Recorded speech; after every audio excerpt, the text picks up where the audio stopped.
8:42 en el territorio continental ecuatoriano, buscando la verdad y abogando por unidad nacional en pro de la paz y la seguridad en el Ecuador. Queremos saludar al doctor Javier Palacios, constitucionalista.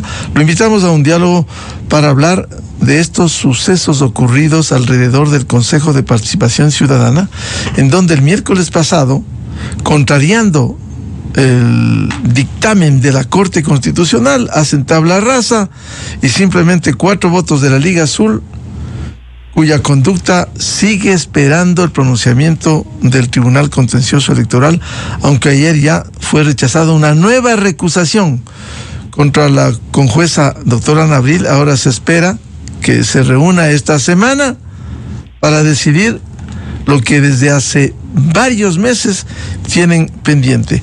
Pero en el caso del Consejo de Participación Ciudadana, primero actúan a pedido, inquietud de la presidenta encargada de la Asamblea y nombran a Raúl González. Y resulta que ayer se reúnen. Es tan fácil, doctor Javier Palacios. Ayer dijeron que las consejeras actuamos de buena fe y por tanto procedemos a retirar esa decisión, a revisar esa decisión que hicieron. ¿Se puede borrar así nomás las actuaciones, doctor Javier Palacios? Muy buen día. Muy buenos días, Miguel, un gusto compartir con ustedes. A ver, lo del Consejo de Participación Ciudadana no solo que no pueden borrar así nomás y decir que actuaron de buena fe, porque en realidad los 4 consejeros no actuaron de buena fe. En la sesión del Pleno del Consejo de Participación Ciudadana se pudo visualizar y escuchar además cómo la ponencia del señor Verduga, lo que él decía inclusive es que la Corte Constitucional, a su decir, había ratificado la posición de que el señor Raúl González era el superintendente y que no era necesario un recurso de aclaración de la Corte Constitucional, que no era necesario esperar a que la Corte Constitucional emita sus recursos, resuelva el recurso de aclaración planteado por el señor González. Eso fue de manera expresa lo que dijeron en la sesión del Pleno del Consejo de Participación Ciudadana. Y todo esto con el claro interés de posesionarle al señor González como superintendente actual. Pero ¿y dónde además se demuestra el actuar consciente y deliberado de los consejeros de Participación Ciudadana? Porque ellos no es que le quitan la superintendencia, por poner de alguna manera, al Roberto Romero, sino que le modifican su periodo y lo ponen al 2027 en aras de, me imagino yo, esperar que no exista un reclamo. No fue sino después del actuar tanto de la justicia penal cuanto de la justicia constitucional, cuando la Corte activó la fase de seguimiento y les pidió que rindan cuentas hasta el día de ayer, que ahí tuvieron que recular de su posición. Pero aquí hay un tema también importante, Miguel, y es que los actos arbitrarios, los actos ilegales, no se reconsideran, sino que se anulan. Y lo que correspondía en el mejor de los casos hubiese sido que en virtud de la autotutela administrativa dejen sin efecto la resolución que adoptó el Pleno. Pero ayer, nuevamente actuando de mala fe, se inventan que la resolución que se adoptó con 4 votos a favor y el resto abstenciones, no era válida porque la firma del presidente del Consejo de Participación Ciudadana al parecer tenía algún error, la firma digital. En consecuencia, lo que han hecho más dañan lo que hicieron. ¿Quieren borrar con el codo lo que hicieron con la mano la semana anterior? Así es, pero lo que han hecho el día de ayer, más allá de lo burdo del argumento, no cambia absolutamente en nada la responsabilidad que ellos tienen que enfrentar, tanto en la justicia penal cuanto ante la Corte Constitucional. En mi opinión, existe un grave incumplimiento de la sentencia de la Corte, que inclusive es ratificado por la actuación de ayer, porque lo de ayer es un simple y burdo intento de tratar de eludir las consecuencias jurídicas del incumplimiento del dictamen de la Corte Constitucional. Los consejeros se arrogaron competencias que no tenían y a pretexto de interpretar la sentencia de la Corte, lo que hicieron fue modificarla para intentar beneficiar al señor Raúl González. Pero eso no les exime de responsabilidad de lo que hicieron el miércoles de la semana anterior. Por supuesto que no. De hecho, Miguel, esto es muy importante. Ya el Consejo de Participación Ciudadana se ha visto abocado en situaciones similares. Vea usted en el caso de Allen Berbera y en el caso de, me parece que es el anterior presidente del Consejo de Legislatura, del Consejo de Protección Ciudadana, no recuerdo su nombre. Hernán Ulloa.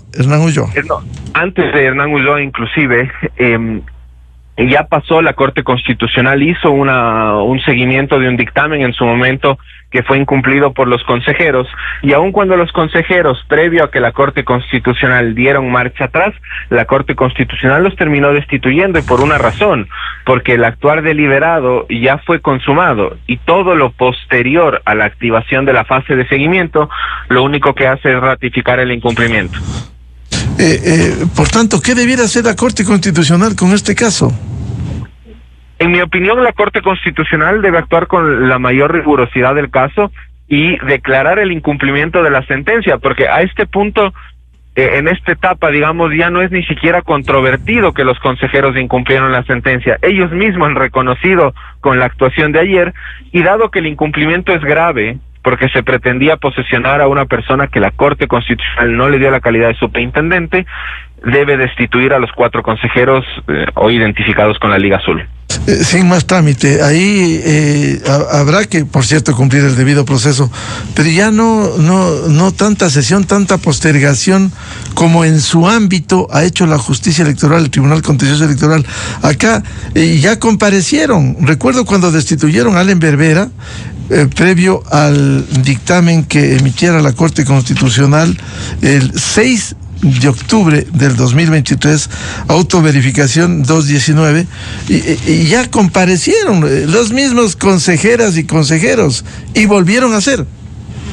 Efectivamente, aquí Miguel, en el caso de la justicia constitucional, en el caso de la Corte Constitucional, la Corte ya ha activado la fase de seguimiento y les dio 24 horas para que informen sobre las actuaciones adoptadas. Esto concluyó el día de ayer a las 12 de la noche. Entiendo que los consejeros y el Consejo como institución presentó el informe de descargo. Ahora la Corte Constitucional puede evaluar esto, sea que convoque a una audiencia en esta semana o sin convocar a una audiencia, puede resolver de manera directa.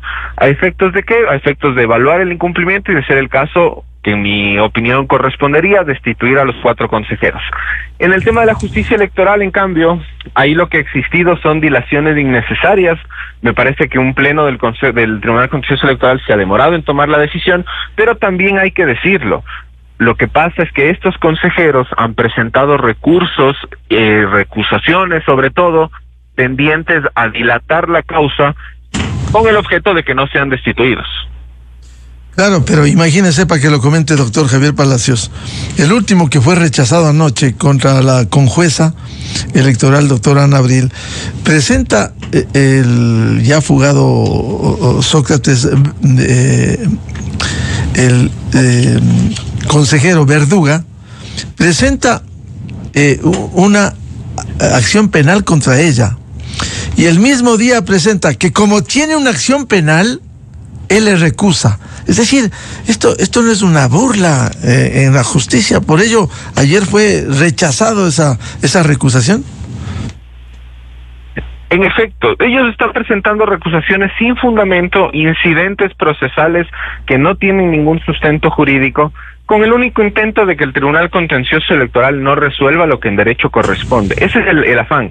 En mi opinión, inclusive, ya el Tribunal Contencioso Electoral puede empezar a sancionar estas prácticas por abuso del derecho, porque lo único que buscan los consejeros en sus distintos momentos es evitar que exista una resolución. Y ahora, bueno, el señor Verduga también ha pedido coincidentalmente vacaciones justo cuando enfrenta un proceso penal y justo cuando, entiendo, hubo ya la audiencia de extracción de la información de su teléfono celular. Pero esto se parece cuando se fue al matrimonio de un familiar, el señor Pedro Delgado, al que lo defendió el expresidente prófugo. Se fue alrededor de 13 años y dijo que ya volvía. Hasta el día de hoy se le está esperando a Pedro Delgado en el Ecuador. ¿No cree que hubo aquí ya una despedida para poder decir desde el exterior que le persiguen el Laufer? Cuando allí están las pruebas, allí se desmaterializará el contenido del teléfono del señor Verduga.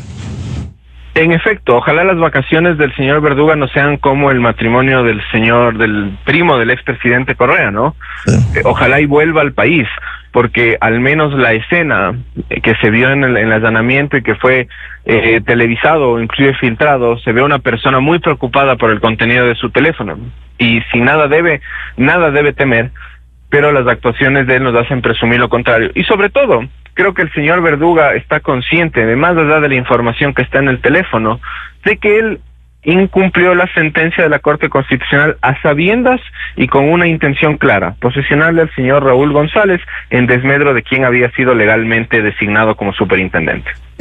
Doctor Palacios, y extensivamente pudiera llegar, si se llega a destituir en la Corte Constitucional a los 4 consejeros de la Liga Azul, a quien envió comunicaciones como la encargada de la Asamblea Nacional, que ayer muy sonriente posesionó al superintendente Roberto Romero, cuando ella envía una comunicación que fue procesada en el Consejo de Participación Ciudadana, poniendo en duda el dictamen de la Corte Constitucional, que era: no se puede afectar el nombramiento de Roberto Romero con la acción a favor de Raúl González, que había sido ya concluida. ¿No pudiera llegar también sanciones a la Asamblea Nacional? A ver, la actuación de la presidenta, sobre todo de la Asamblea Nacional, es absolutamente reprochable, porque ella da el inicio, digamos, a todo este problema que se dio en el Consejo de Participación Ciudadana, porque ella cuestiona si habían o no situaciones jurídicas consolidadas. No creo que necesariamente ella haya incumplido en la gravedad que lo hicieron los consejeros de Participación Ciudadana, es decir, para que sea meritorio de una destitución, pero sin duda alguna la Corte Constitucional puede evaluar la actuación de la presidenta de la Asamblea Nacional, la presidenta encargada, la señora Cuesta. De hecho, es por esa razón que la señora Cuesta, de la noche a la mañana, decide cambiar de posición y convocar al Pleno para posesionarle a Roberto Romero. Claro, consecuentemente, ¿en qué tiempo pudiera la Corte Constitucional resolver este caso? Si la Corte Constitucional actúa como lo ha hecho en este particular proceso con tratamiento prioritario, puede ser que en el pleno que tiene la Corte Constitucional todas las semanas, es decir, en esta semana, se resuelva sobre la situación jurídica de los 4 consejeros e inclusive analice la actuación de la presidenta de la Asamblea Nacional. ¿Y que esto terminaría, usted estima, de su experiencia, estima que terminará con la destitución de los 4 consejeros de la Liga Azul? En mi opinión, sí, porque los 4 consejeros primero emitieron un voto razonado, es decir, no se limitaron a decir a favor o en contra, sino que todos los consejeros que votaron a favor de que se le posesione al señor González razonaron el por qué lo hacían, y su razonamiento fue que la Corte Constitucional supuestamente dijo que las situaciones jurídicas consolidadas eran a favor del señor González, y que además no era necesario que la Corte Constitucional resuelva el recurso de aclaración. Ese actuar, en mi opinión, demuestra un grave incumplimiento de la sentencia y además un intento por eludir lo que la Corte realmente dijo al modificar las medidas de reparación integral. Esto debe acarrear la destitución de los 4 consejeros. Incluso la Corte debiera actuar con firmeza, porque ya en el auto de verificación 219, cuando destituyera a Allen Berbera, les perdonó a las consejeras, entre otros, Yadira Saltos, Nicole Bonifaz, Augusto Verduga, salvo un voto digno y distinguido del juez constitucional Enrique Herrería, que él sí salvó el voto diciendo que debían también ser destituidos ellos. ¿Tuvo razón el juez constitucional Enrique Herrería? Tuvo razón, sin embargo hay que hacer una precisión ahí, Miguel, que la Corte Constitucional dejó abierta la fase de seguimiento en ese caso, es decir, no está cerrado, y de hecho, al estar abierta la fase de seguimiento y al comprobarse que esto es una actuación sistemática de los consejeros de Participación Ciudadana por incumplir una sentencia de la Corte, la destitución, en mi opinión, es algo muy, muy próximo. Bien, quiero consultarle al doctor Javier Palacios del otro tema. Este miércoles está prevista una audiencia sobre la acción constitucional presentada por la vicepresidenta constitucional Verónica Abad, que interpuso sobre los decretos 490 y 494 sobre los encargos de la vicepresidencia. ¿Qué cree que va a ocurrir? A ver, yo la acción constitucional que presenta la señora Verónica Abad, yo creo que la señora Verónica Abad confunde un camino particular. Ella cuestiona en la acción de protección, para empezar, la designación que el presidente de la República le hace como consejera económica. Ella dice que esas funciones no son propias de una vicepresidenta. Sobre eso yo no creo que tenga mérito. El presidente de la República constitucionalmente puede asignarle las funciones que él crea son necesarias para el desempeño de la vicepresidenta, y así lo ha hecho. Por otra parte, la señora Verónica Abad también cuestiona que ella ha estado imposibilitada de presentarse en Turquía, pero no, al menos de la revisión de la demanda, yo no veo que tenga ningún justificativo de aquello. Por el contrario, he visto que más que la presidencia, el Ejecutivo ha dicho que los pasajes estaban listos en su coordinación, entonces creo que esas dos alegaciones no tendrán mérito.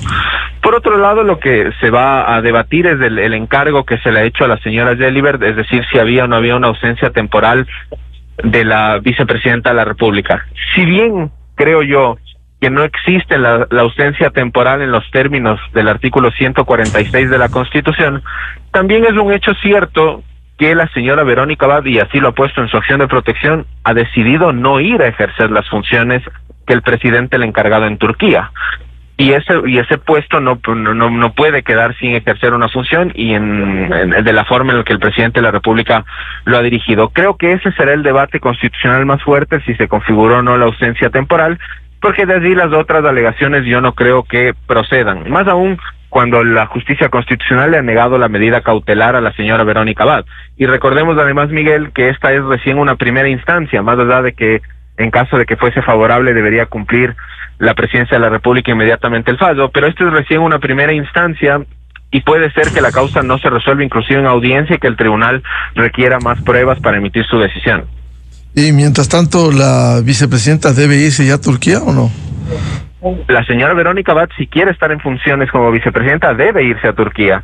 Si no, ella se puede exponer a un abandono del cargo. Ella misma ha reconocido que no está en Turquía y que no va a ir porque ella considera que no son las funciones apropiadas que ella debe tener. Pero mientras un órgano jurisdiccional no lo diga, ella debe presentarse en Turquía. De así que inclusive la designación de Cynthia Gelibert, yo he escuchado mucho que decían que puede ser una arrogación de funciones, de ella estar ejerciendo la vicepresidencia o en su momento la presidencia encargada.